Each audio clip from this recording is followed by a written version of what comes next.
సర్వాధికారియు దేవుడునగు ప్రభు పరిశుద్ధుడు పరిశుద్ధుడు పరిశుద్ధుడు. ప్రకటన గ్రంథము 4:8.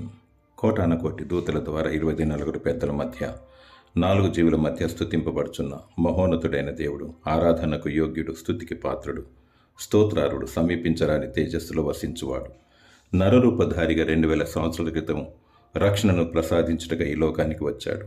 పాపశాప చీకటి లోకములు కొట్టుమిట్టాడుచున్న మన కొరకు ప్రభు అయిన యేసుక్రీస్తు తన స్వరక్తమిచ్చి కలువరి శిలువలో ప్రాణమర్పించి తిరిగి లేచాడు.